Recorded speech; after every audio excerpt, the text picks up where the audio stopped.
নমস্কাৰ সকলোলৈ, আশা কৰোঁ সকলো ভালে আছে। এয়া বাৰীৰে কেইডালমান ক'লা কচু কাটি আনিলোঁ। ছানডেও আছিল, আজৰি আছিলে, ভাবিলোঁ আজি বনৰীয়া কিবা এবিধ খাওঁ। আৰু যিহেতু ক'লা কচু খাবলৈ টেষ্টি হয়, অকণমান কেতিয়াবা ধৰে যদিও বেছি সময় নাথাকে। আৰু যিসকলৰ আমাৰ মহিলাবিলাকৰ এটা প্ৰব্লেম, হিমোগ্ল'বিন কম হৈ থাকে, সেইকাৰণে মানে ক'লা কচুটো খুবেই উপকাৰী আমাৰ কাৰণে। এয়া কাটিলোঁ, ৰ'দত শুকুৱাই পেলাই অকণমান চাওকচোন, হাতৰ গোটেই আঙুলি ক'লা হৈ গ'ল। গৰম পানীত তিয়াই থৈছোঁ দেই অলপ সময়, নিমখ দি পেলাই। এয়া মছলাৰ কাৰণে পিঁয়াজ, নহৰু, আদা, কেপচিকাম ৰেডি কৰি ল'লোঁ। এয়া নিমখ দি পেলাই অকণমান সময় আধা ঘণ্টামান তিয়াই ৰাখিছোঁ। সেইখিনি সময়ত মই মছলাখিনি মিক্সিত গ্ৰাইণ্ড কৰি ল'লোঁ। সাধাৰণতে আমি যিখিনি সচৰাচৰ দিওঁ, আদা, নহৰু, পিঁয়াজ, সেইখিনি দিছোঁ। বনাই চাগে আপোনালোকে যিসকলে খাই পাইছে গম পাব, খুবেই টেষ্টি হয়। এতিয়া গ্ৰাইণ্ড কৰি লোৱা মছলাখিনি মই কম তেলত অকণমান ৰঙচুৱাকৈ ভজালৈকে কেৰাহীত ৰাখিলোঁ। এয়া প্ৰয়োজন অনুসৰি হালধি, তাৰপিছত জিৰা গুড়ি, অকণমান গৰম মছলা দি পেলাই অকণমান লৰাই থাকিলোঁ। তাৰপিছত মই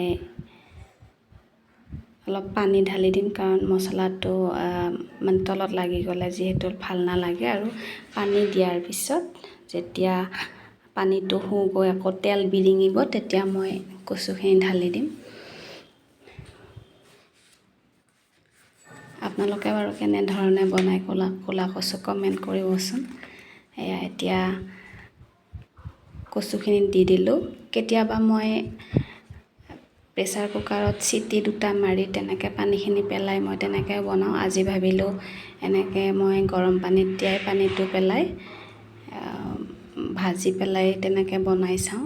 খাবলৈ খুবেই টেষ্টি হৈছিলে। সৰু সৰু ভাত জলকীয়া, একেবাৰে সৰু, সেইকাৰণে 4টা দিলোঁ। আৰু প্ৰয়োজন অনুসৰি এয়া নিমখ। বনাবলৈ একেবাৰে সহজ আৰু খোৱাটো আচলতে আমাৰ কাৰণে প্ৰয়োজনীয়। আজিকালি যিহে শাক পাচলিত সাৰ চাৰ বা বেলেগ পেষ্টিচাইডছ দিয়া হয়, সেইটো কাৰণে আমাৰ মানে কিনা বস্তুবোৰ খাবলৈ অলপ ভয়কৈ খোৱা যায়। সেইকাৰণে ঘৰুৱা যিবিলাক আমাৰ বাৰীতে পোৱা বস্তু, এইবিলাক কেতিয়াবা আমি বনাই খাব লাগে আচলতে। এয়া প্ৰায় হৈছে আৰু অকণমান গলিবলৈ দিব লাগিব। গলা হোৱাৰ পিছত মই এয়া কেপচিকামখিনি দি দিলোঁ ইয়াতে। আৰু ইচ্ছা কৰিলে ধনিয়া চনিয়া দিব পাৰে, কিন্তু এতিয়া ধনিয়াৰ ছিজনটো একেবাৰে কম। এয়া হৈয়ে গ'ল। চাওক, দেখিবলৈ ইমান ধুনীয়া হৈছে আৰু খাবলৈ কিন্তু খুব টেষ্টি হৈছে। ভিডিঅ'টো ভাল পালে লাইক আৰু শ্বেয়াৰ কৰিব।